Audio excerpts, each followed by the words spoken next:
සෙනෙහසම මද සුළඟක් කරලා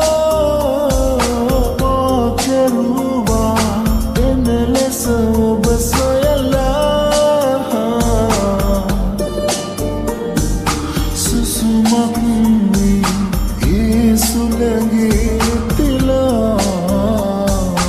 ඉනු මැනවී මා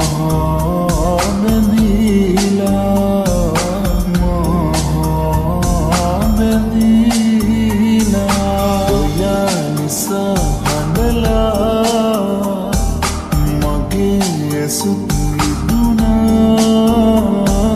තරහ වෙලා හැර ගියද පාළුවේ උන්නේ වේදනා වෙනුනේ ඔයා නිසා හඬලා මගේ ඇසුත්